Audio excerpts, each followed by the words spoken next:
escondí un tesoro y lo escondí muy bien. Hola a todos, mi nombre es Forrest. Escondí un tesoro y lo escondí muy bien. Hola a todos,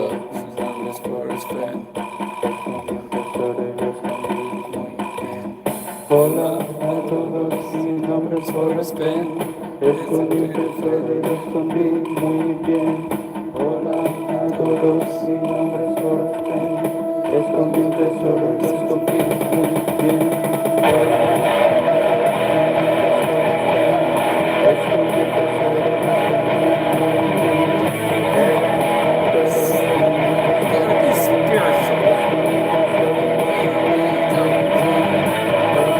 a todos,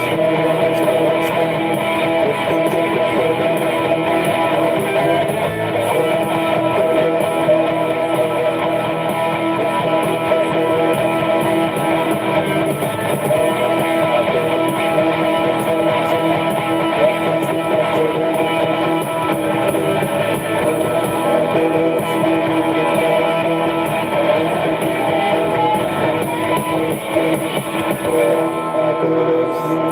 Forrest. Escondí un tesoro y lo escondí muy bien. Escondí un tesoro y lo All right. So with all this stuff about this, the bullshit coordinate thing, it's not a solve. It's bullshit. Total, complete bullshit. For one, they left out all the ones that are in the poem. Anywhere there's an L, that's a one. It's the same character on the typewriter, you know? It's the same thing. But what I was going to do is go through the things. Forrest said he was guided by the hand of God, and the person who found it would go straight to it. And the reason that they go straight to it was because they were guided by the hand of God. And so before I go into my notes in this book, the most important literature, he's saying these books, this important literature and stuff, it's like he left out the most important stuff. The most important literature was the Bible. The treasure chest used to hold a Bible. Okay? I don't talk like those other, those people in Vegas and stuff. I'm not the expert talker, and neither was Moses. He told God, I'm not a good speaker. I'm not a good speaker. Well, that's because he was meek. Oh, heck with Amy. She'd come join the club a little late. I've been making videos since 2014 on this. But I've been putting videos on YouTube a long time before that. And that's too bad if she's missing out. I don't go check into, I can't check to see if anybody else is streaming. If you want to know what's important, you'll listen good.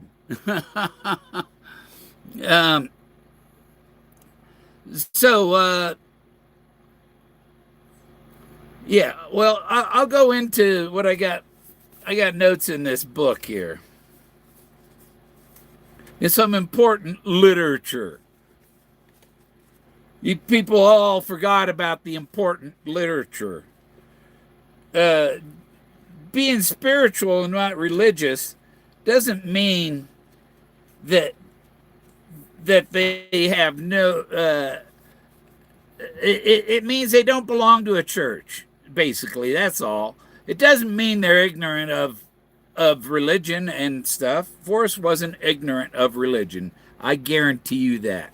He'd go to the chili cook-offs for his daughter's church and stuff. So we'll start with Gone Alone. Okay. And what was the other part? Number 4? What was number 4? Gone alone, and some notes on the computer, some in the book here. But I thought I'd go straight from the book. Fourth thing. No place for the meek. Okay, well, I'll just go with this. Exodus 24:2. We're going about going alone. Gone alone. 1, 2. And end is drawing nigh. End is drawing nigh. That's what it is, because it mentions nigh. Oh, and Jack's scratching at the door. What, should we let Jack in before I read this? Yeah. Hang on. I'll let him in, because I'm a good dog master. Jack loves me. Pull it together. Yeah, get Jack in here. Come on, buddy.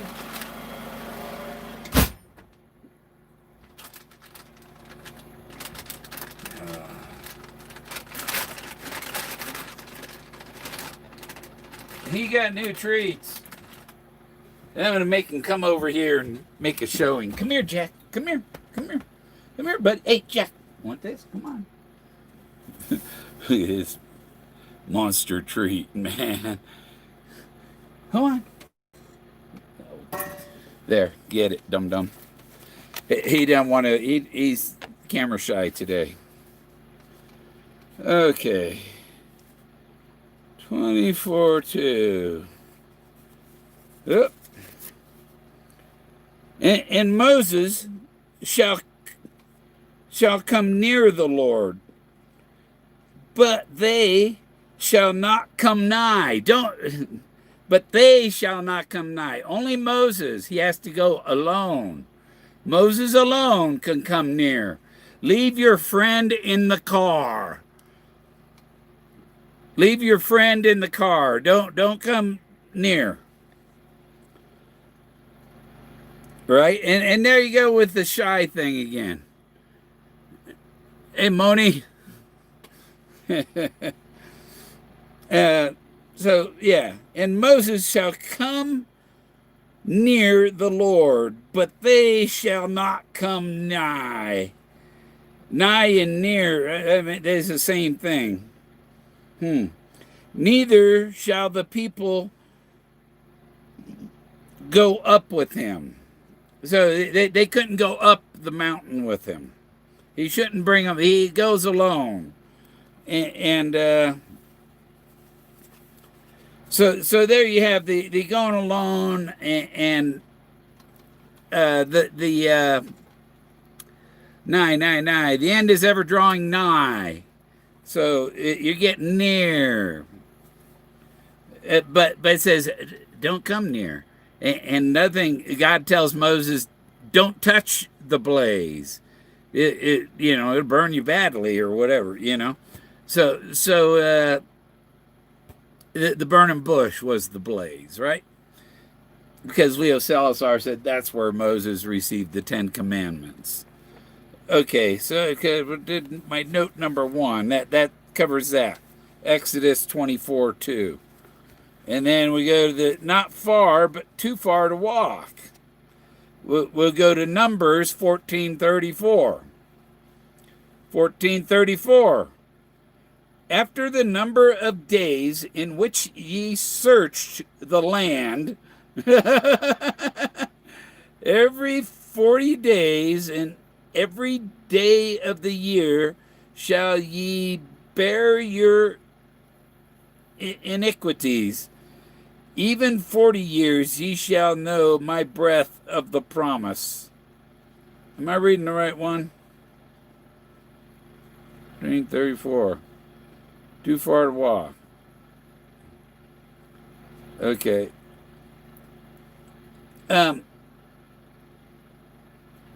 Okay, well, the 40 years was too far to walk, basically.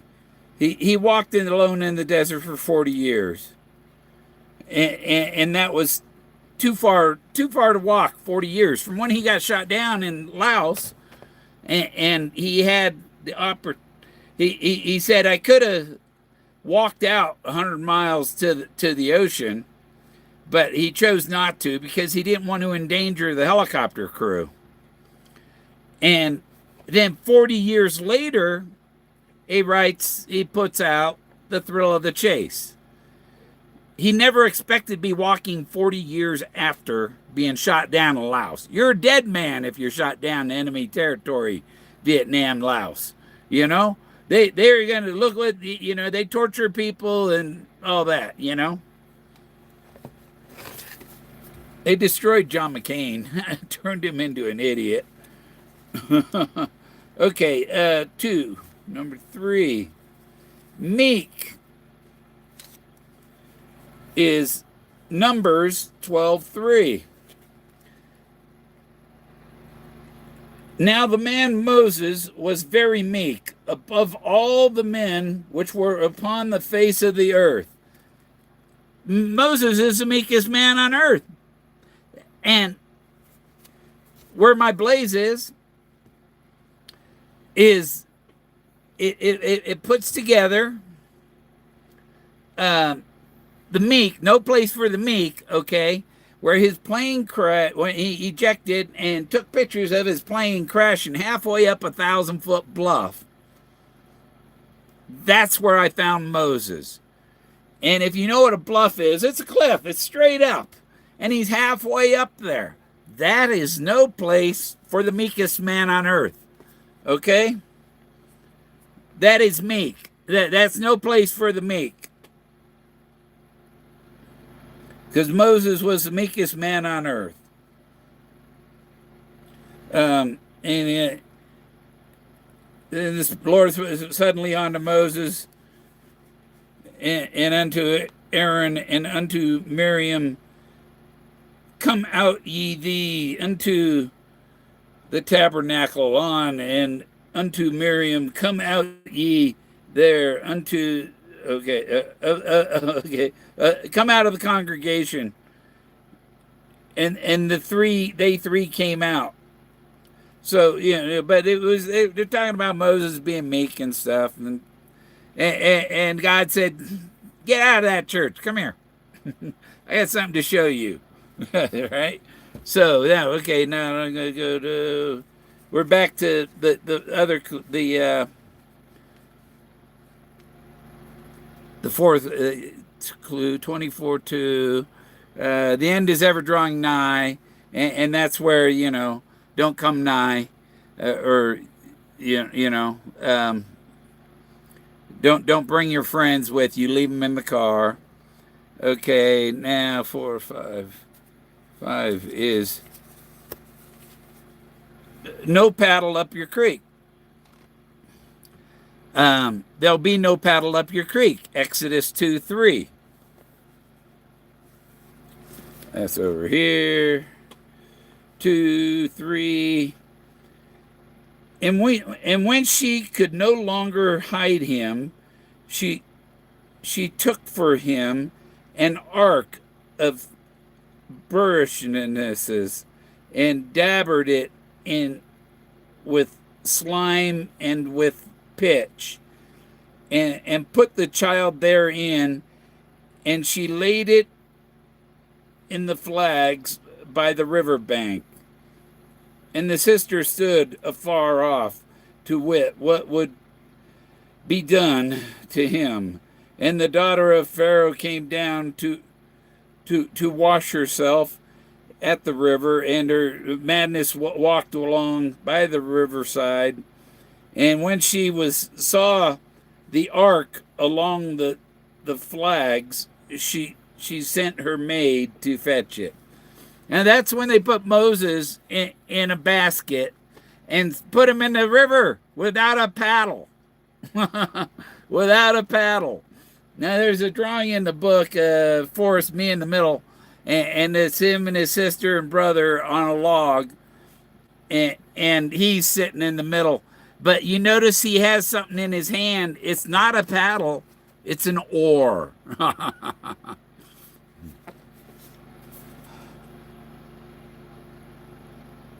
There, okay? That's what I'm reading. So basically, Moses was set adrift without a paddle. There'll be no paddle up your creek. Okay, 5, 6. Note number 6. Where did I put note number 6? 5, 10, 3, 6. Heavy. 6, heavy. Just heavy loads and water high. Heavy loads and water high. We go to Numbers 11:14. I am not able to bear all this people alone, because it is too heavy for me. That's what Moses said. It's too heavy for me. Okay? So he had heavy loads. Moses had heavy loads. Okay, now so far I've gotten quite a few things out of the Bible that are in the poem. More than 6 numbers. 6 numbers aren't 9 clues. So, Moses had heavy loads. And the water high. This is when he struck the rock. They're up in the hills, and he struck a rock, and water came from the rock. That's a water high. That would be in Numbers 20, verse 8 through 13. Oh, you gotta read all that. Take the rod and gather that. The rod is the stick that's in the box, okay? And gather thou the assembly together, thou and Aaron and brother, and speak ye unto the rock before thy eyes, their eyes. Speak unto the rock. Hey, Moses talked to rocks.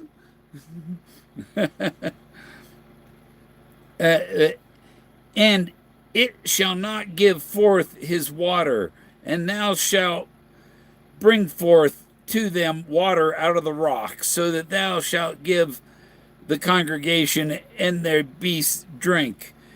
And Moses took the rod from before the Lord, and he commanded him. And Moses and Aaron gathered the congregation together and before the rock, and he said unto them, Hear now, ye rebels, must we fetch you water out of the rock? They talk back as well. Yeah, they talk back to God, yeah. What else was he saying? 369. Yeah, he's like a preacher. Yeah, I'm not a preacher. I'm like Forrest, spiritual but not religious. Spiritual means I can take something from this religion, something from that one. I can ignore this from this religion and that one, and I have my own set of beliefs. He had his own set of beliefs, and anybody want to challenge that? Okay. 7, 8, and wise. Okay, if you've been wise and found the blaze, would be Acts 7:22. And Moses was learned in all the wisdom of Egyptians, and was mighty in words and in deeds. Like Forrest, he get people. I heard he give people $100 on the street. Yeah. So Moses was wise. He was a wise man. And he came from the east. Because where is Israel? And where is Egypt? Is Israel east of Egypt? Yes. Okay. Settled. And not only that, the FBI captured Moses in Wyoming. He surrendered peacefully. He went in peace. He surrendered in Wyoming. Okay. So that's Acts 7:22 about wise. 8, number 9. Blaze 3:2. Exodus 3:2. If you've been wise and found the blaze. And the angel of the Lord appeared unto him in a flame of fire out of the midst of a bush.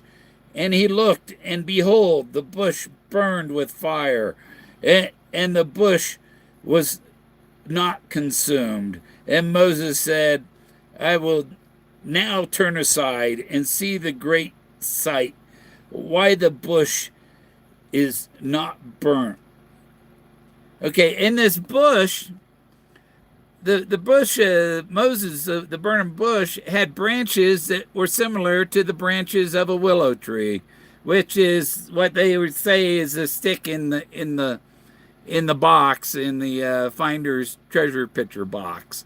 That stick in the box, you don't know if it's from a willow or if it's from the burning bush. And I say it relates to the stick of Moses. The sacred stick of Moses, would say. So, okay, now we go down to my note number 10 in the Bible. So 10 things so far I found from the Bible that are in the poem. Not just 9, it goes on. Maybe Forrest had some of them combined and made it 9 out of the, what I got. I got a dozen notes in here. So maybe 3 of them belong to with the other stuff. Wise and found the blaze might have been, don't come near Terry Scant. Your strobe light. That's one of them Christmas-like light things. And I have one of them microphone shields blocking the light from hitting me directly in the face. Okay, now we go to there's 2 Terry Scant with Marvel Gaze. Okay, Terry would be Exodus 24:14. 24:14, right there. And he said unto the elders, tarry ye here for us until we come again unto you. And behold, Aaron and Hur are with you. And if any man have any matter to do, let him come unto them. Okay. And then marvel will be Exodus 34:10. And he said, behold, I make a covenant. Believe all thy people. I will do marvels, such as have not been done in all the earth, nor in the nation, and all the people among which those art shall see the work of the Lord, and for it is a terrible thing that I will do with thee. Okay, so there's your marvel. Do marvelous things. You see marvelous things. The pyramids of Egypt are considered marvels. And glad to have 14 people out of Amy's chat. Some are probably watching both.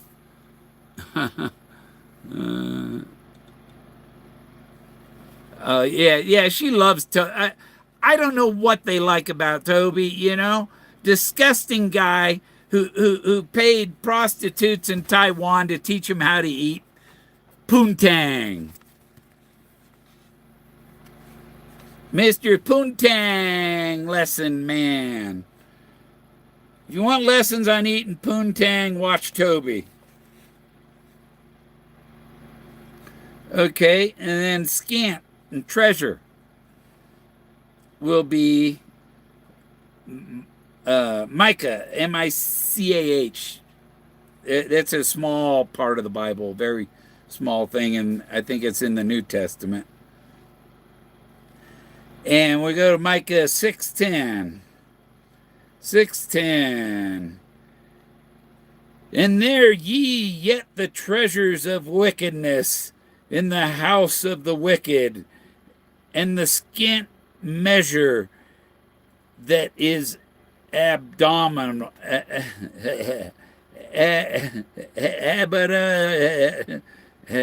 abdominable, abominable.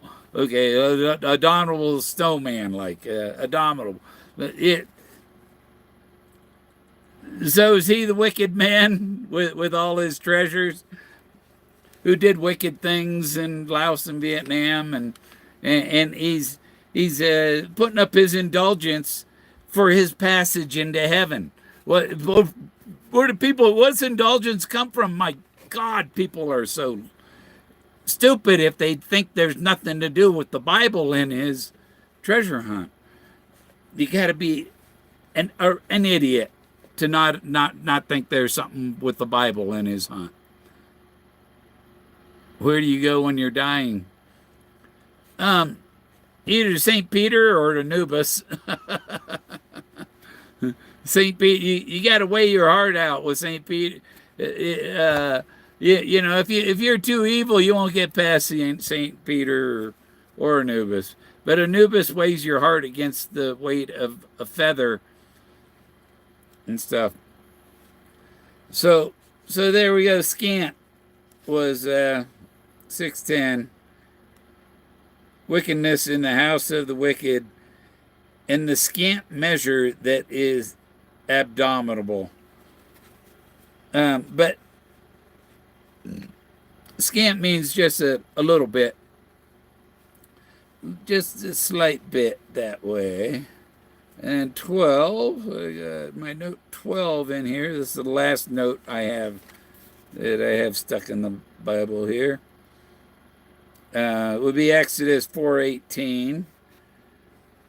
4:18. And Moses went and returned to Jethro, his father-in-law, and said unto him, Let me go, I pray thee, and return unto my brethren which are in Egypt, and see whether they be yet alive. And Jethro said to Moses, Go in peace. So there are things from the Bible in the poem. A dozen verses in the poem, in the Bible there about things in the poem. But then we get on to the Charlton Heston.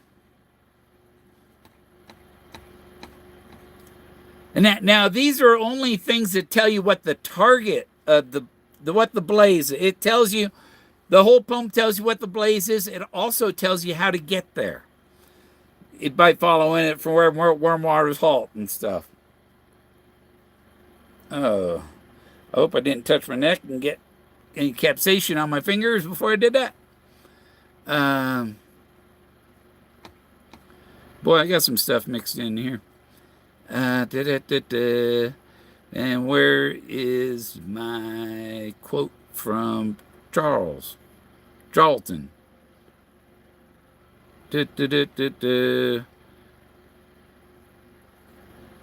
I swear I put stuff and I save the file and I come back and it's gone. Okay. Now, Charlton Heston, you got the part of the poem.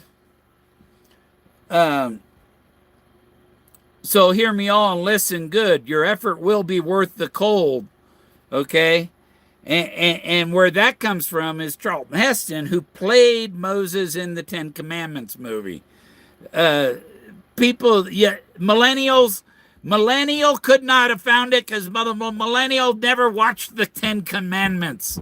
Millennial doesn't hear this part. But Charlton Heston to the NRA, he said, I want to say those fighting words, everyone within the sound of my voice to hear and to heed. And especially you, Mr. Gore. He's talking about Al Gore, but in Fenn's case, it's Mr. Gorman. From my cold, dead hands. You can't have it till I'm dead. I'm taking it with me to the grave. And I've been telling you people this for 2 years at least. He's taking it to his grave. Nobody's going to have the treasure before he's dead. And then out comes this finder story before Forrest was dead. It can't be true because Forrest wasn't giving it up while he was alive. This finder story, these coordinates thing, this coordinate thing from K-Pro and Cynthia and all that, it's bullshit. I told somebody, get a picture of a cow, of a buffalo turd there, because that's all that's there is bullshit. Those coordinates mean nothing. You could look at the story of him with the pie lady, and him eating the 2 pies, and he could get 2 crack pies. Here you can get crackpots in this chase. There are some crackpots trying to sell you some coordinates. Don't listen to the crackpots.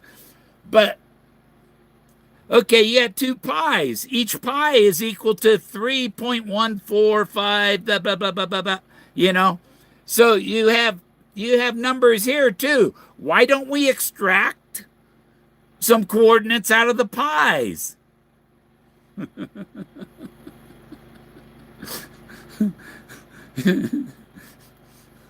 You know? Oh, so anyhow.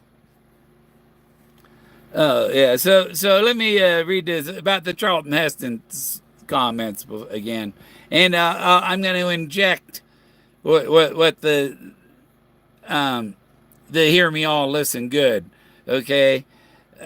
I want to say to those fighting words to everyone, that's all, hear me all, within the sound of my voice, to hear, that hear me good, and to heed, that's to understand what I'm saying, to listen and to heed. Hear me all and listen good. I want you to hear me, and I want you to understand what I'm saying here. And from my cold, dead hands. Therefore, nobody's going to have the treasure until Forrest Fenn's executor distributes it to the person who figured it out. And you know what? If they want me, I'll come down and we can do that exchange at the Church of Christ. And I could tell my story there. I won't slip, and no F-bombs, nothing like that. But, you know, let's do it in front of God, okay? Because it's the person that figured out this whole thing was about Moses. It's not somebody that pulled some numbers out of their ass and went straight. Oh, I got some coordinates that my delusional mind seen in the poem. And when I ignored all the ones, and even the number 1 is in the word alone, and every L in the poem is a 1. You could consider all the I's in the poem a 1. Any I with a dot had a title. The tittle, Tittle, is what you call the little dot that's over an I or a J, the lowercase letters. You know? And so I'll go through my list of Moses. Moses went alone. Moses boldly took Pharaoh's treasure. Moses halted the high waters. Moses' name means taken from water. Moses means taken from the water, put in and taken. Boom. Moses was taken from the water. So if he put it in, you're taking it out of the water. You're taking Moses out of the water. Spec, I don't give a rat's ass what you think. You know? Take your opinion and stuff it up your brownie hole. You know? Stick it up there with K-Pro and Mikey, because they don't have a clue either. I don't, you know? So his name, Moses' name, means taken from the water. He put in, I take out. I taken Moses out of the water. But you don't want it, Moses halfway up a 1,000-foot bluff that resembles the 1,000-foot bluff that his plane crashed into, made a huge fireball he knew would attract unwanted attention.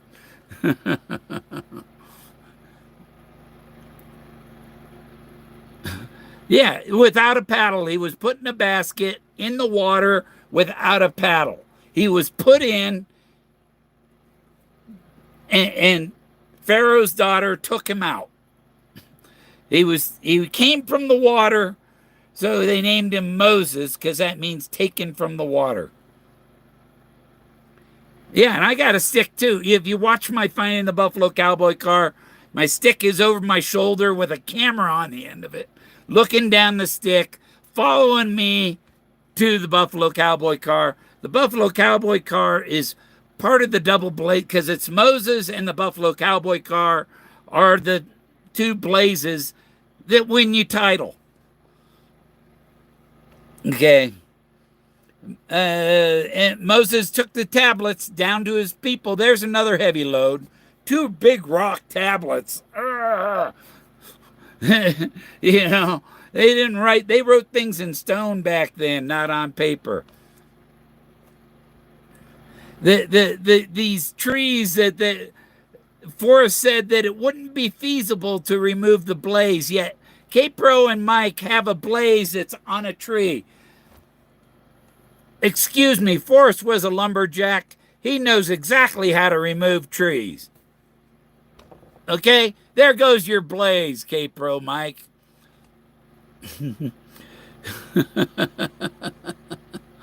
Yeah, that's too bad. I like Tumble Bear's thing. That's the one I might have looked for. Okay. Moses walked 40 years.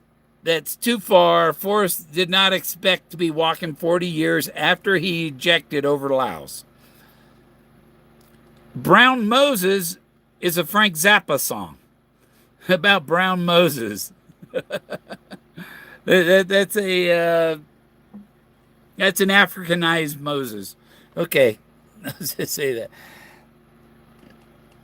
Meek Moses was found halfway up a 1,000-foot bluff.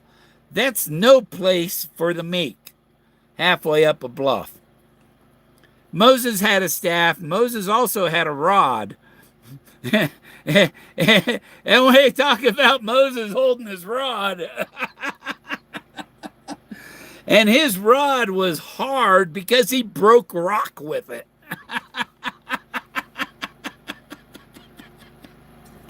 So Moses had a hard rod.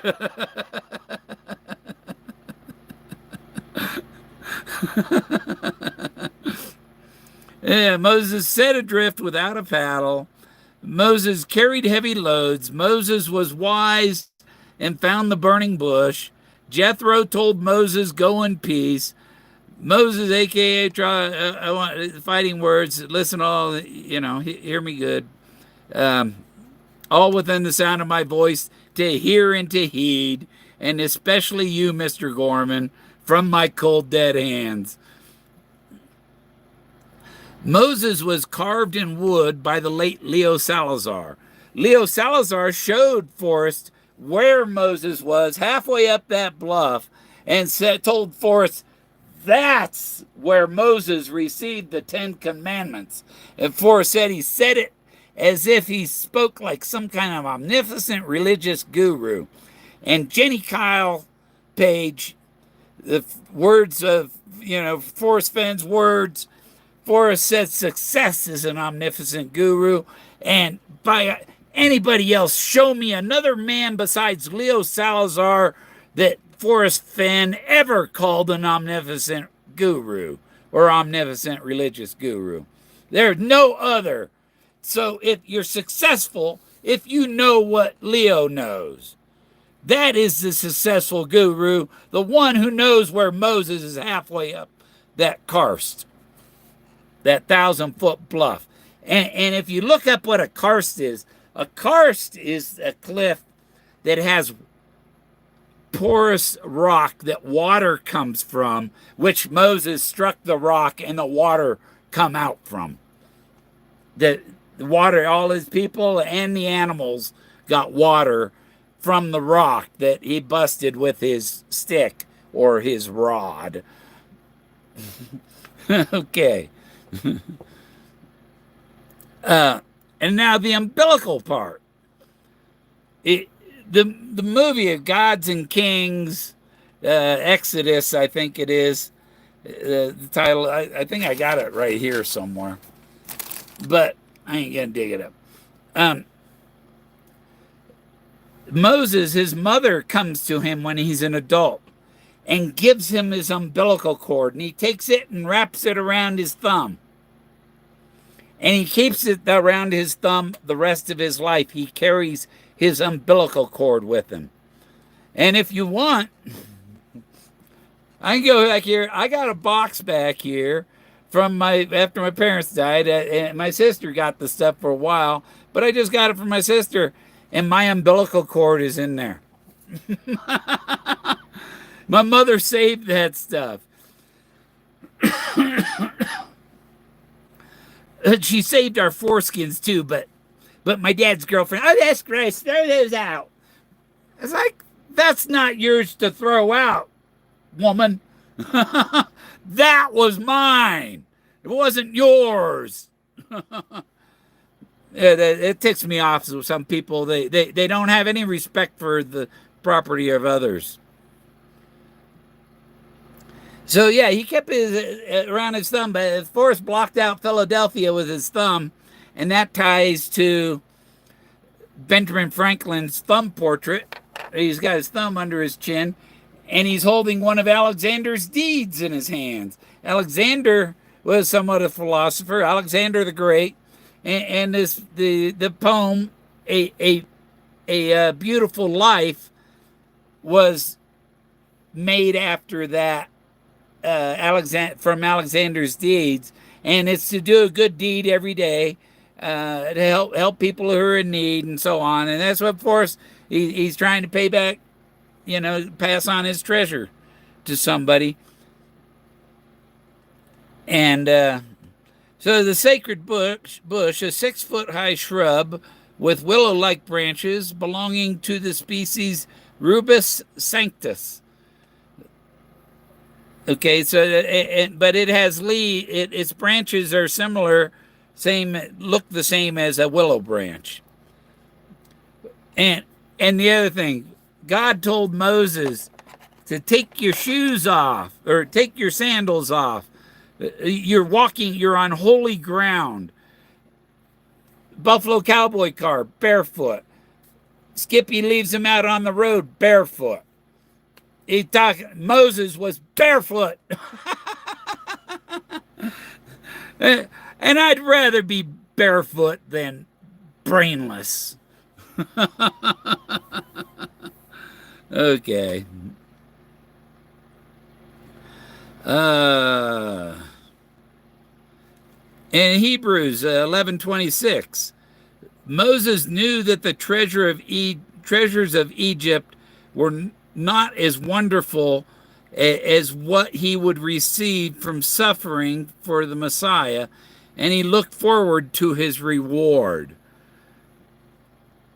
So, the reward is the treasure after he's passed. Moses was given the title of prophet. He was a prophet, an omnipotent guru.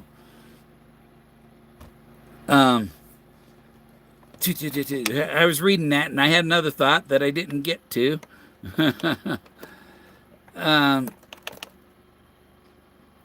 Stick in the box. putting a stick in the box. It's like putting a wrench in the works. You know, I'm going to put this little stick in the box and a mess with your heads. So you know, because the righteous one who actually solved it is going to be saying, "Hey, these are the answers." Meanwhile, you got fools pulling numbers out of, you know, making up numbers that they derive from a book, and that what lake is it in Yellowstone? Oh, Shoshone Lake. They're saying Shoshone on it. It's Shoshone. You don't pronounce that E.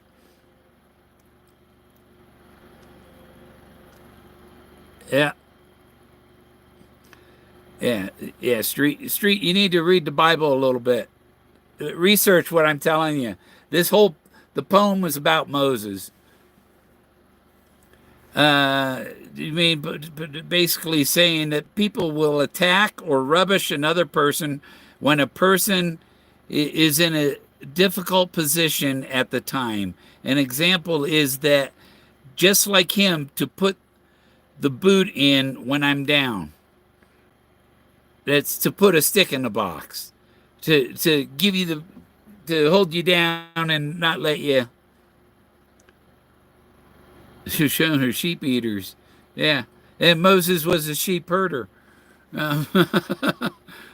Also means to treat people unfairly or to blame them. A stick in the box is to put your nose into another person's business, which can cause trouble and problems when it has nothing to do with the second person in the first place. The second person in the first place. Yeah, I got some poem here. I was altering. And so, but then the poem, like I said, it's the poem's all about Moses. So all the things I've been telling you about Moses, but then it also tells you how to find Moses. And so it starts, begin at where warm waters halt. That's the bottom of Pagosa Hot Springs, 1,000 feet down. It's the deepest hot spring in the world. The warm waters halt and Forrest. How many times have Forrest mentioned the hot, steamy, muddy bottom? The muddy bottom, the mud, and the ants in the mud puddle, and where is the bottom? When you throw your sinker in the water fishing, your sinker, where does it halt? On the bottom. Warm water halts at the bottom, where it's boiling hot, not cold. He made an example of going to the cold, but what did he leave out? Going the other way, the warm water halts when it gets too hot to bear. Or Pagosa Hot Springs, the deepest hot spring in the world. None of them in Yellowstone have measured what the one in Pagosa does. Take it in the canyon down. If anybody, I used to go to a nightclub or a tavern called the Down East. Down can be east, west. It doesn't matter. Down it can be east, okay? And that's on Highway 160. It takes you about 15 miles. Not far, but too far to walk. That's about 15 miles. Put in below the home of Brown. That's David Jennings Brown's Bootjack Ranch. David Jennings Brown, he died in 2013 from cancer. And across from the gate to his ranch, up on the cliff, up on the bluff, across from his ranch, is where the gypsies are. The gypsies have a campfire in their drawing. Now, I'm not talking about Floby and Chili. I'm talking about the gypsies in Forrest Fenn's book, The Drawing. And those gypsies, the woman doing this, and this, the Egyptian thing like this, that's the elephant trunk. That's where they came from. But the Egyptians, Egyptologists don't even know that. That came from the elephant. That's the elephant trunk. But they're up on the canyon wall. That's the first campfire drawing in the book. And the other one is a stout-hearted men. That's at the other end. So there you go there. And then from there, it's no place for the meek. That's Wolf Creek Pass. Who's afraid of the big bad wolf? Big bad wolf. The meek are afraid of the big bad wolf. Red Riding Hood was meek. The woodsman at the end of the book, the woodsman rescued little Red Riding Hood and Grandma. And also the woodsman with the axe, right? If you go once you get to the other end, there's a woodsman in South Fork. It's a statue, a big lumberjack guy, but he doesn't have an axe. He has this big old long saw, big saw blade. He's got a saw instead of an axe. That's a substitute, but he's still a woodsman. It's getting too hot in here. I gotta turn my heater off there. That'll slow down my generator to save some fuel. Okay. The end is ever drawing nigh. Over the Continental Divide, and there'll be no paddle up your creek. That's Wolf Creek. If you've seen Wolf Creek, there's probably at least there's more than a dozen waterfalls going up. I mean, you're driving up that hitting mountain like up this real steep grade. The truck drivers just fly off that thing. If you ain't got brakes, they've made some changes so to keep the truckers from flying off the 400-foot cliff. Because during my search, I think 3 trucks went off that thing. One truck went off with 2 guys in it, and they only found one of them.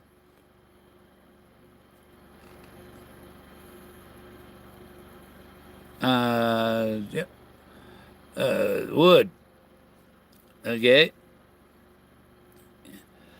There'd be no paddle up your creek. Wolf Creek Pass is all the waterfalls. The heavy loads and water high, that's the ski lifts. And Alberta Park Reservoir. That's the water high. And it's at 10,200 feet. And Alberta is a German title for noble. It means noble and bright. Noble is a title itself. To be a noble is to have a title. King, queen, they're nobles. Okay.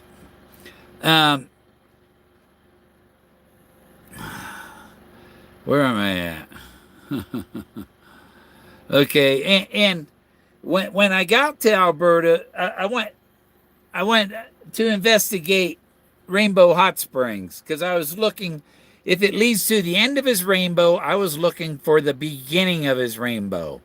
And Rainbow Hot Springs, which is also that once you get to the bottom of Wolf Creek Pass on the west side, you can go north up the road, the Forrest Road, and it's along the east side of Bootjack Ranch.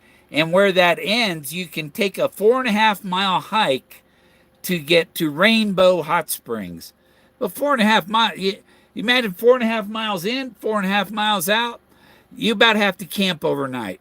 That's too far to walk. He couldn't have gone there and back in a day. And so I didn't go to, sometime I'd like to go to Rainbow Hot Springs and try it out, check it out and jump in it. But so that's you're either beginning at Pagosa Hot Springs or you're beginning at Rainbow Hot Springs. Rainbow Hot Springs, you can take it down to the home of Brown again, and then up From there, it's no place for the meek. It's up Wolf Creek Pass. there'll be no paddle up your creek. He's saying, okay, you take on down the canyon, you hit the home of Brown, and now you're going up the creek. People think they're already there. Oh, well, I put in. That's what we were talking about. They put Moses in. And when you take Moses out, then you have Moses. Because Moses means to taken from the water. Okay. So if you've been wise and found the blow, quickly down your quest to cease, right? Well, so I'm calling Alberta Reservoir ablaze because it's noble and bright. Bright means wise, can mean wise, except bright is maybe what Tyler's bright. But you have to be old to be wise. Bright is what they call young people. Before you're wise, you got to be bright. But bright and wise go together, and bright is a blaze, a fire, a flame, a flash of light is bright and a blaze, like an exploding star. A supernova is bright; it's a blaze. Okay, so what I did was I followed the creek down from Alberta Reservoir, and where it ended was the W of the word wood. If you look on Google Earth, put the west to the E to the top of the map, and you look at, I'm almost there, tired and weak, because tired and weak means tuckered. And what is at the end of this creek that comes from Alberta is Tucker Ponds, campground. And Tucker Ponds, the ponds themselves. And just below them in the creek is the word wood written there. And what's in the word wood? A D at the end, and he prayed for D's. And that in that D is where I found the Buffalo Cowboy car, the rusty Redford, Robert Redford, with the 50 cal to the nose that relates to him being shot down in Laos. Yeah, I took a 50 cal to the nose. And here's this car, the bullet, the Buffalo Cowboy car in the book. There's a bullet hole photoshopped onto it. And so I'm there, and this is, and I not only found the Buffalo Cowboy car in the D, it's a Model A, so he prayed for D's. I got an A. And he said he sat on a seat cushion in the back. The seats were, and he had a seat cushion that was from a couch or something. And before they had foam rubber and stuff, the seat cushions were springs wrapped with cotton and stuff. Well, all the cotton is rotted away. And in front of the Buffalo Cowboy car down by the creek, I found the seat cushion springs. And it's like mattress springs, only it's small, the size of your butt, So there. And so I continued down the creek. I found the bathing hole. It's like a bathtub size hole, 3 feet deep. The rest of the creek in August was maybe 4 inches deep. But there's this 3-foot hole that was perfect for taking a bath in. And I did go skinny dipping in it. I did have I don't know if that video is still up.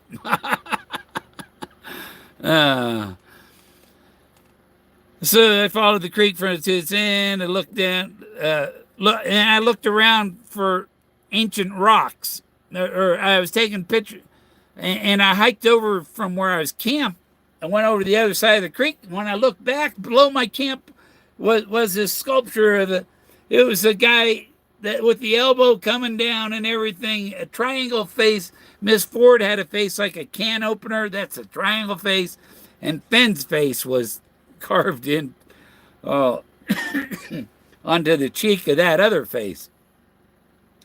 And when I showed Forrest that video, my Forrest Fenn's totem video, and he said, "What's that? Why is that some old Air Force guy? He put his face on the rock here and he hit a treasure and has everybody looking for it and stuff." And I said, "But who's that right there?" I pointed to the rock to the left of it. And he says, "Oh, that's George Washington." And he says, "So you found it, but there's 40 of them, right?" And I'm thinking, there's 40 more of these rock sculptures around here?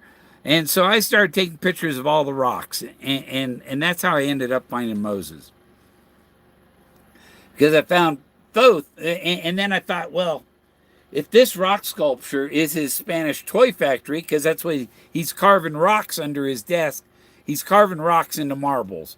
And his father parked by the door to the schoolhouse. The only door to that is the gate that closes the road in winter. And I went looking down by the gate, and I found more stuff, like the Clovis point in the ribs of the mammoth, and Thoth, and the Biddy's boy, the Rockwell boy, the father and rock. I mean, it's right on the painted on the rocks back. The father with the son. But you only see it in the fall after the leaves have fallen off the aspens. So, and it says, "So why is it I must go and leave my trove for all to seek?" The trove is his trove of stories that are on the canyon walls. The drawings in the book, they're on the canyon walls. And even things that he described, like the Clovis point in the ribs of the mammoth, is on the rock sculpture, rock art. I've done it tired, now I'm weak. That's Tucker Ponds. And now he told me when he said he's taking it with him, that means that he went past the light at the end of the tunnel. And so I finally ventured that he wanted to make sure nobody was looking in tunnels and stuff. But there's a tunnel, and it's just the highway going through the tunnel. And I passed the light at the end of the tunnel, and soon after I found Moses. So he took it with him. And I'm not going to tell you the exact spot I found Moses. I told you it's past the light at the end of the tunnel. That's enough. But that's taking it with him. That's from my cold dead hands. It's worth the cold and all that. And nobody has that solution. When he said we decided to say the treasure was found in Wyoming. Well, Moses is the treasure he wanted found. I don't know about that. I wasn't panning for gold there. I could go up there and pan for some gold. There's some gold mines up a road that's near there. There's Summitville. It's a big Superfund gold mine site. And it's about 25 miles up this dirt road to get there. But it's usually open all year because they got people going up there to test the water and stuff in the winter. But, and then at the end of this is a stout-hearted men figure up on the canyon wall above the chain station. 66,000 links south of the SF at South Fork. That's a chain station. That's why he said 66,000 links. Chain links. People think I don't have a solution. They think I'm full of shit. I'm not. I found his Moses, this so-called finder, before Forrest is BS. What was found was his treasures, his memories on the canyon walls have been found. His poem has been deciphered. and everything was figured out by yours truly. And part of his treasure hunt is the suffering. You gotta make him have self doubt. Well, I'm finished. Self doubt. I have so many confirmations that there is no doubt, and I am absolutely confident that I'm the one that solved it. The Wyoming thing, because Moses is the treasure, and there's a story of this fugitive who the FBI followed, or once he went into left Nebraska and went into Wyoming, the FBI got on it. So there's an FBI files case on it, story on it on the internet. And if you watch it, and it's Moses eluded the police. Moses shot the police. They finally located Moses after a long search. and he surrendered peacefully. The people invited him in. They had his gun from him. He's sitting in his underwear having some food and getting warm because he was cold. He was tired and weak and cold. And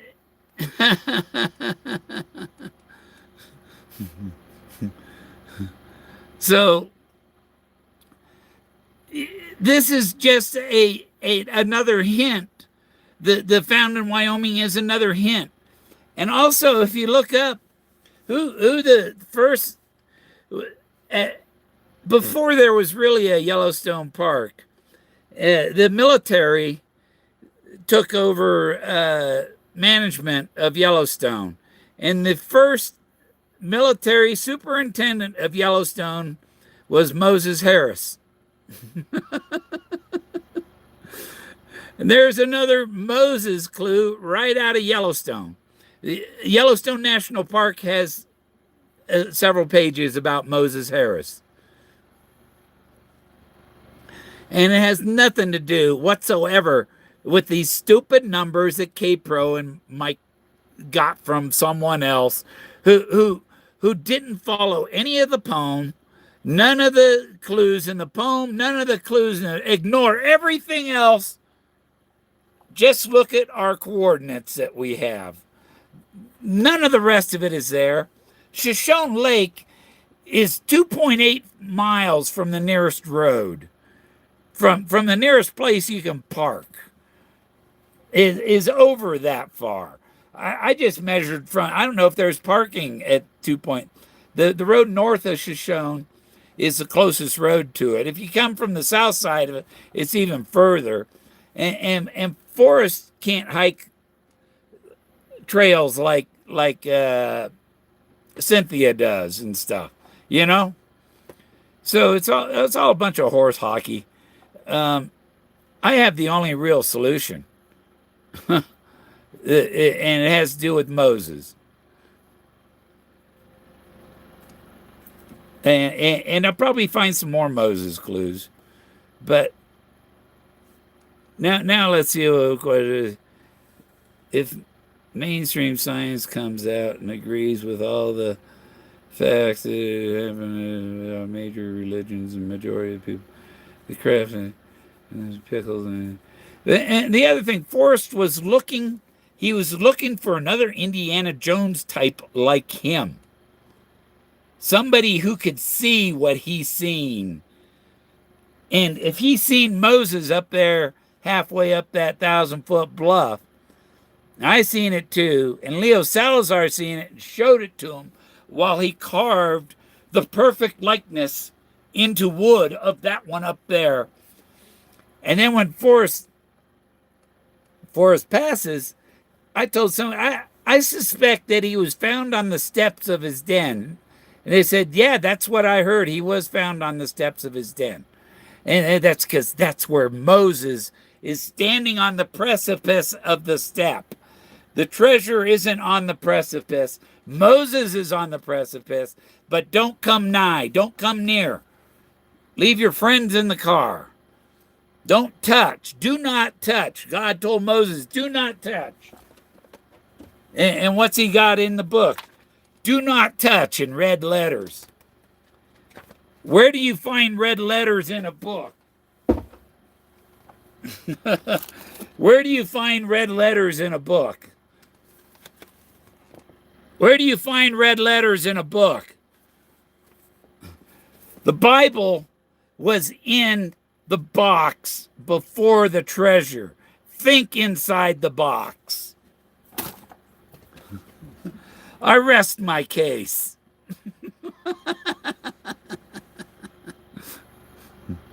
Yes, King James. King James is where it talks about Moses being meekest and uses the words that Forrest uses.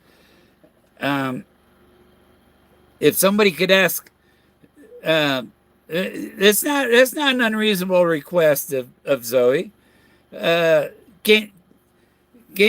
you post a picture of Forrest's Bible?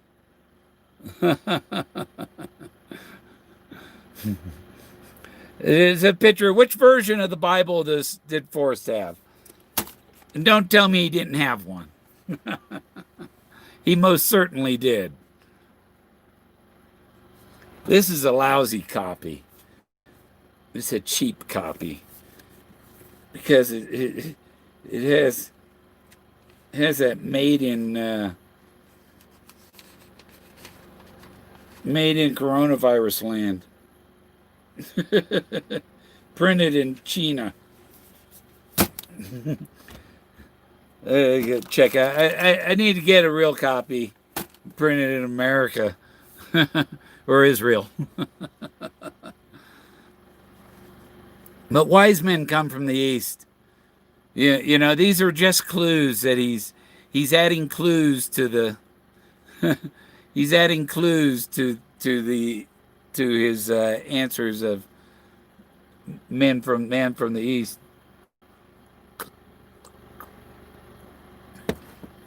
And the other thing I remember is Forrest said it was a man from the east, okay? And the press has spinned it, a man from back east, a man from the East Coast, you know, all these other things they've added into it because they didn't get the words directly from, they got it from someone else. Someone else told me it was back east, but before it said the east. So you got to go with the, you know, most journalists don't do any research to verify what they're saying is true. And there was lots of mistakes made by the press that covered Forrest Fenn's story from him. They misquoted him and said things wrong. I don't know. I'm totally distracted thinking about aliens, looking at Google Maps and Wolf Creek, and also reading about the 38th parallel. Yeah, the 38th parallel is when he says that his father was waiting for his substitute to call. And the phone was at the other end of the house. Right? And all of this time, I had emailed Forrest way back when I started searching. I said, I will only call you if I find the treasure. That's the only time I'll ever call you, I told him. Right? And I never called him, you know. And then on May 27th, I was scrolling, because I got a new phone. I'm scrolling through the names in my contact list. And instead of scrolling, I actually tapped on Forrest Fenn's number. And all of a sudden, I'm like, okay, I'm not one of them people that call people and hang up or nothing. So I placed the call. It was like 9 o'clock at night, May 27th, 2020, a week before the announcement. And Forrest answered. I didn't recognize his voice. You know, I didn't know if it was him or Peggy answered. You know, I didn't know. You know, it's a rough voice from, you know, because he's old. And I asked him for, who's this? And I said, Well, you call me Mr. Double Blazes. I think you know who I am. And he goes, what do you want from me? What do you want from me? I'm like, whoa, hey, I just called the chat. I told him, I know where your Moses is halfway up that 1,000-foot karst. I found your blaze. And I, you know, I've told him I figured all this stuff out. And what do you want from me? That's mostly what all I remember him saying. What do you want from me? So, yeah. And then afterwards, I was looking at Moses burning bush, and it came up with a little video clip from the Prince of Egypt, the Disney film Prince of Egypt. Oh. And Moses says to God, "What do you want from me?" So he must have thought I was God. He must have been Moses because he was quoting Moses. So I must have been the other guy. But I'm not, as far as I know, I'm not God.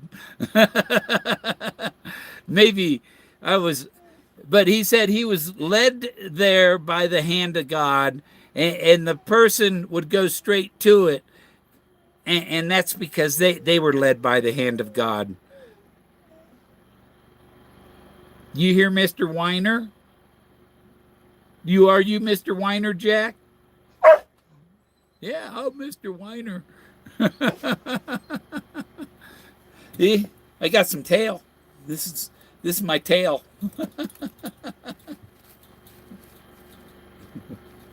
It's a tail, Jack. We had to tie it on your little stub tail so you have one for a little bit. You said, stop making fun of me. While it's reconnecting.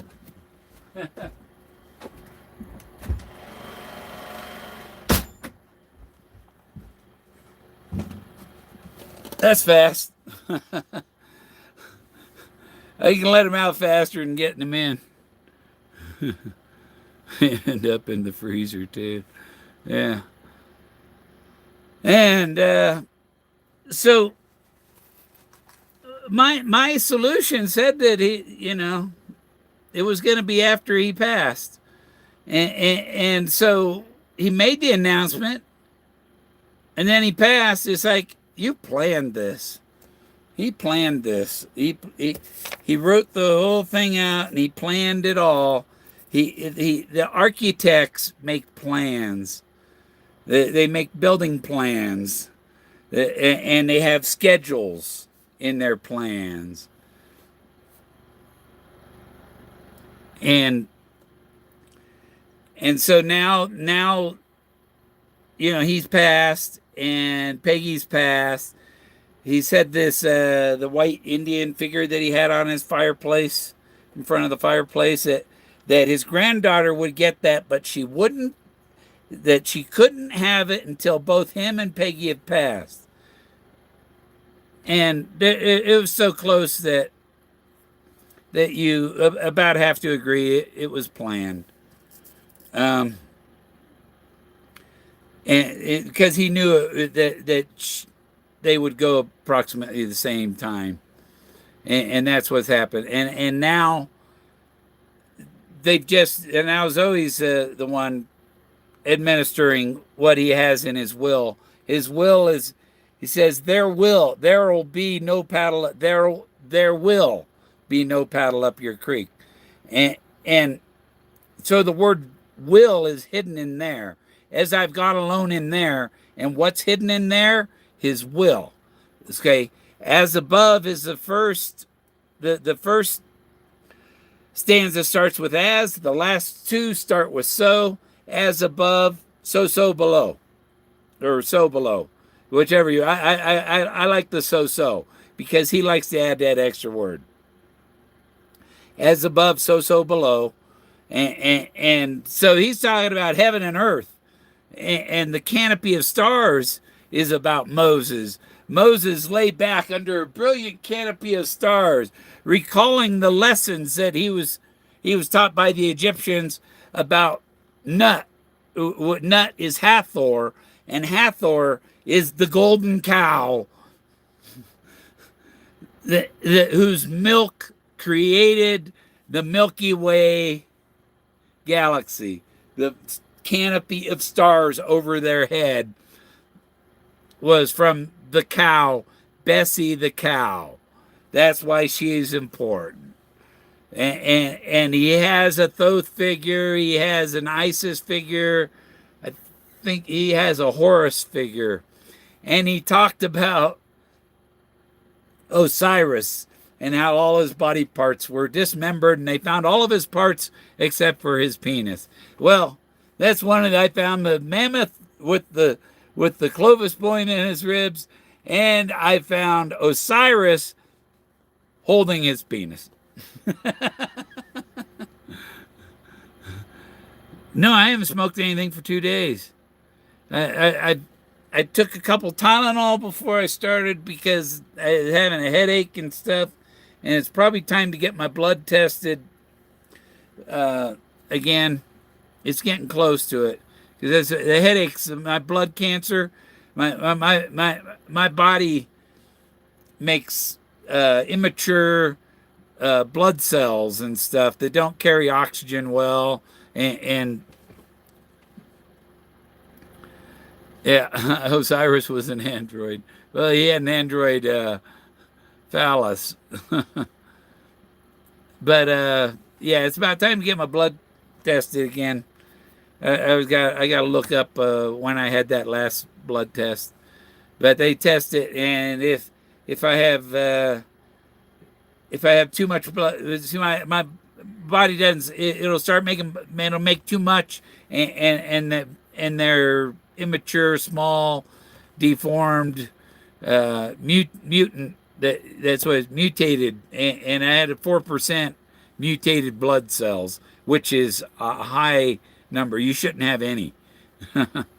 and being tested, it's gotten it down, and I only have to go in and test every 3 months now.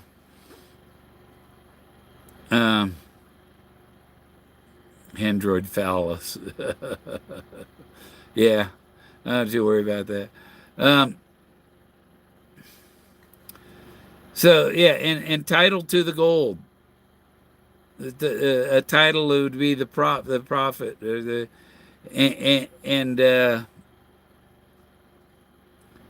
yeah, Moses never, he was promised the promised land.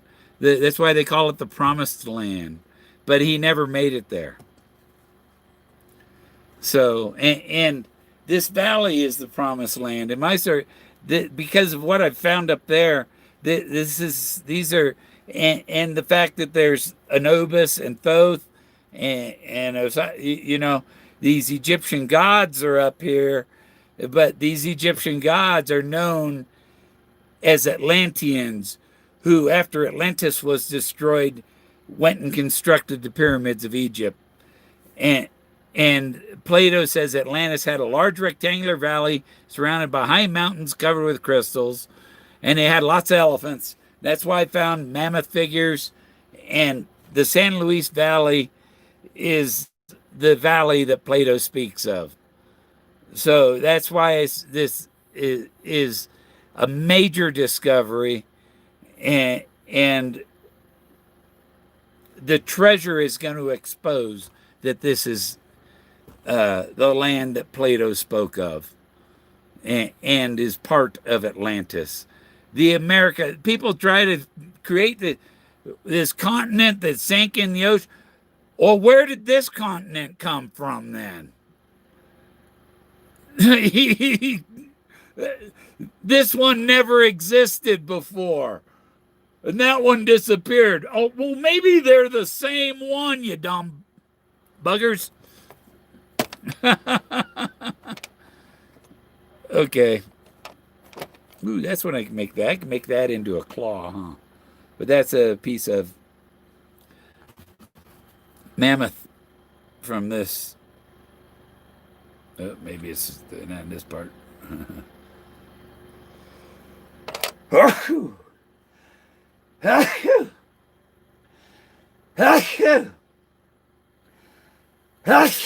Man. Okay. So I thought I was going to have some money coming in because I got a water heater I bought for the RV, but it's not the right one for my RV. And I've had it sitting here for for a year or two, and I decided to put it on eBay. And I think I paid $350 for it. So I just put it on eBay for 200. And of course there was 7 or 8 people bidding on it. And the high bidder was at 285, and that was yesterday. I'm still waiting for him to pay me. I'm the unpaid bill, of course. Forrest taking his time, giving up that okay, Forrest, you took it with you to the grave. Now let it go. Just let it go, Forrest. But he has dates set. You see, he was shot down in Laos, winter solstice, and that's December 20th. He was shot down, and then he was rescued the next day or the day after. And that all ties to religion and stuff, because that's why Christmas is right near winter solstice. The sun sets at its lowest point on the horizon at winter solstice. It stays there 3 days, and then the sun rises again and starts moving back north again. And that's the resurrection, is moving back towards spring, and another spring, summer, fall cycle coming up. And so I think he has these dates put in there, and there was one person, somebody shared a post that some guys said that Forrest told him Gorman is the closest, but he doesn't know it. No, I know it. I've known it, and I still know it, and you're not going to break my confidence, And it ain't going to happen because I have way too much evidence saying I'm right. And the only people that think I don't know it are the ones that are Forrest, and I guess Zoe is thinking, "Oh, my dad said he didn't know it." Well, I know it, Zoe. I know I'm waiting for this date, and I would sure love to be out of living in a real house, that I could buy with the proceeds from exhibiting the treasure. Just the movie contract would buy me a house, and have some warm running water, and on the grid without running generators and all this stuff. I'm tired and weak. I want to live like the rest of you are living. All these people in their nice warm houses with their hot showers and all that stuff have no idea what I'm going through here. I make the best of it, but I'm not enjoying it. Yeah, you want to be off grid, but I mean, even when you're out, it's like my batteries. I got to run this 5 minutes after the sun's down, my batteries are dead. I don't know why. I'd much rather be on the grid, or if I was off the grid, somewhere with a water wheel and permanent power, full-time steady flow of power, so I don't have to run generators and mess with. I've got 3 broken generators out in my storage trailer that don't work anymore. I finally, when I got the stimulus this year, I got a decent generator that cost $800 instead of the $400 one from Walmart. I got a very good one, and it's been extremely reliable. But it just drinks too much. It drinks a lot of gas. but it'll run everything in here. I have my heater. I turned it off with a switch because it's running on the generator, and so I don't have to use so much propane. I use gasoline instead, but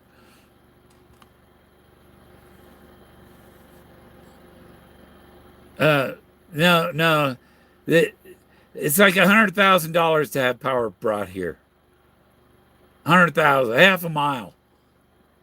I can get the house and well and septic and a house put here for 75,000, but the electricity's 100. Yeah, it's great. Have you priced copper wire lately? Copper wire, just the wire alone to run 4 big copper wires a half a mile. It is ridiculous. It's thousands and thousands of dollars just for the wire.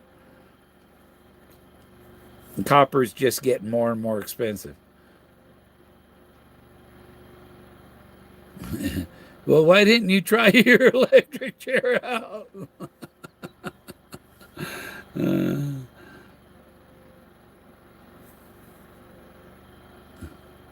As I said, it's half a mile, Jack.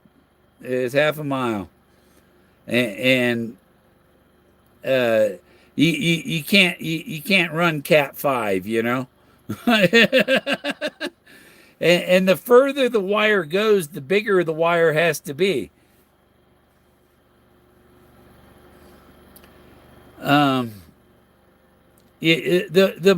more reasonable route would be solar with the NiCad lithium batteries or batteries from a Tesla battery system, and solar would be the best. I have lead acid batteries, and in the winter, you know what lead acid batteries are like in the winter. When it's 0 degrees outside, your batteries aren't doing you dog do, you know. Oh, we got a message from someone there. Heard from some.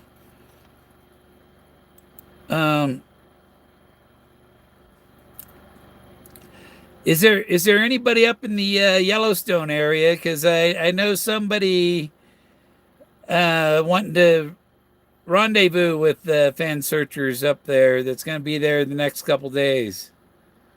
If is anybody up there in the Yellowstone area right now? You can send me an email. Oh boy, is this going to be hard, huh? I don't know if we're backward right now or what.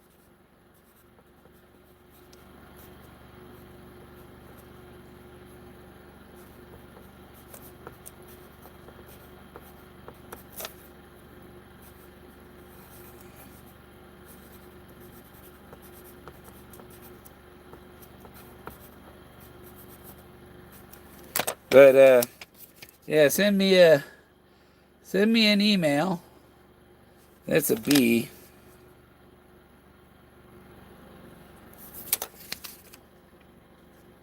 Send me an email. And that's an E. My E didn't come out very good, huh? It's Wabi Eagle, WABIEAGLE at gmail.com. Send me an email and with your email or contact or your phone number or whatever, and I'll have so and so get a hold of you up there, and somebody is up there doing some interviews of Fenn searchers, so I could give you a rendezvous place to meet up. Probably like Bullwinkles tomorrow night. I'll just tell them any. Okay, I'll tell them go to Bullwinkle's tomorrow night, and there will be some Fenn searchers there. Okay. I think that'll work. He's probably watching. He was driving. He was on his way there, so he's probably there. Might be watching right now.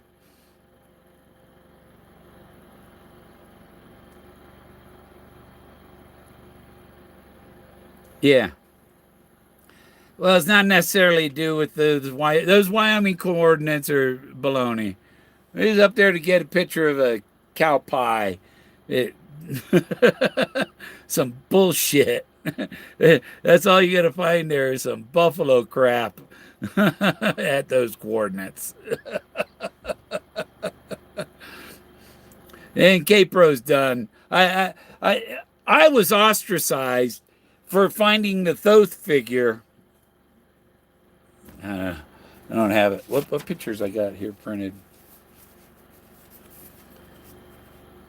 This is the when you follow the dots, the D's in the poem are the dots. Follow the dots, and it drew my canyon, and you see the creek. No paddle up your creek, and that's where the X is right there in the paddle. No paddle up your creek, Moses. This one you can see over here it ran out of ink, ran out of black ink, and is making stripes. But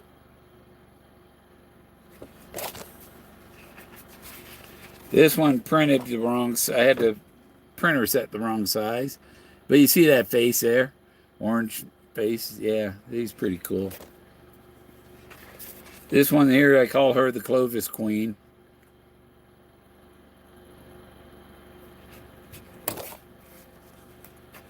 This one here, this guy's right below. It's right below Moses. It's Thoth. I call him Thoth. I think he's Thoth.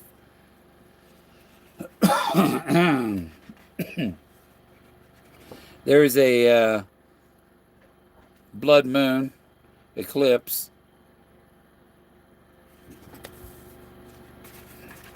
Here's the warrior holding the princess in his hand. You see his face. Here's his eyes, his nose, his chin.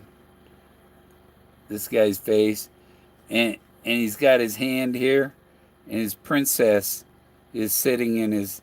She's sitting here in his hand, and she has a big headdress on.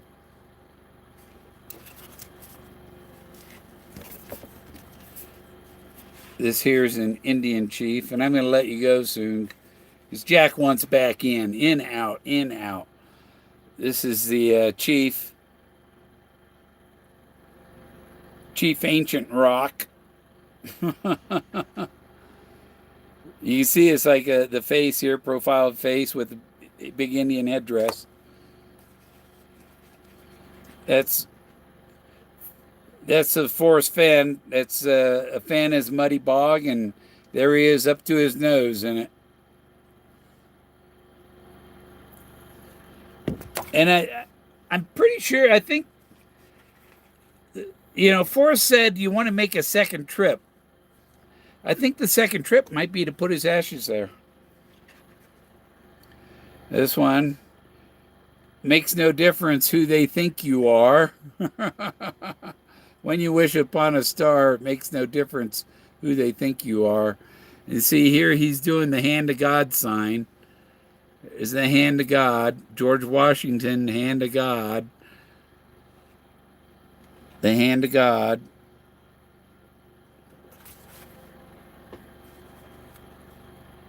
This is a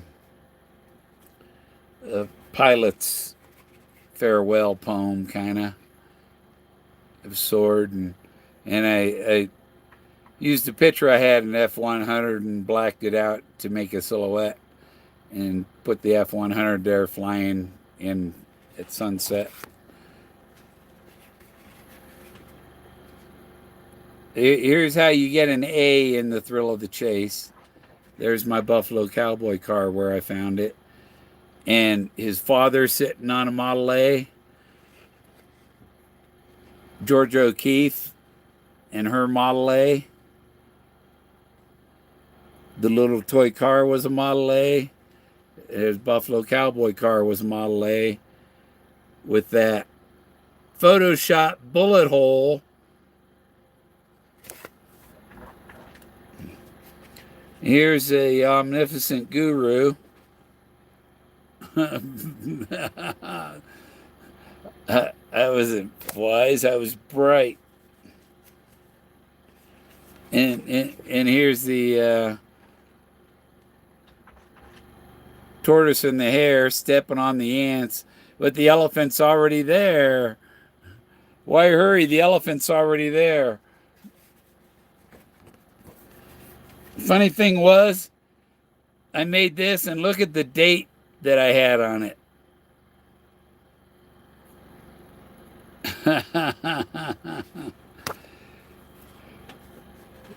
There ain't no thrill that'll get you like the thrill that'll get you when you get your picture on the cover of the Rolling Stone. Here's the picture when he's doffing his hat, doing the hand of God sign at Fenn. And then right after the picture, he told Shiloh, he said, Shiloh, get mildew for me. Get mildew out of the truck. Because he wasn't going to wear mildew unless somebody found the treasure. And here we got the Benjamin Franklin thumb portrait. And he's holding the deed. That's the deed is the title. And Benjamin Franklin's in Philadelphia, so the thumb over Philadelphia. There's the thumb under Benjamin Franklin's chin. And the Liberty Bell, Ring My Bell, and all that stuff. Here he is doing the hand of God sign under the table. What's on the table? What's under the table? Bella, who was a Democrat, and he didn't know if he'd get along with her. And I made this one. This one's cool. Well, the colorful Colorado. And there's Forrest Fenn riding the ibis. That's what Thoth is, an ibis. And I got a picture of Thoth, a stone rock sculpture of Thoth riding an ibis. And so I made Forrest riding an ibis.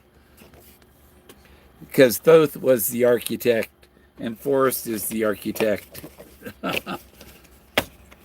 So that's almost all there's probably some things I forgot, but there it is, all in a. If you look up Moses basket, and a lot of you were probably in a Moses basket, and you can get the Moses basket with the canopy. That's a little crib. It resembles the basket Moses was putting the river in, and they're all over Amazon. Moses basket. You find 1,000 pictures of Moses baskets. He weaved this himself. He's guided by the hand of God, and so was I. Good show. All right. Thanks, Mona. Moni. Rare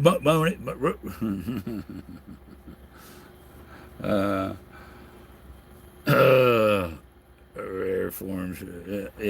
Yeah. My salt blows away. Their coordinates can be used for toilet paper. Okay, go wipe your butt with that. But you can't do that with Moses. You'd be unholy.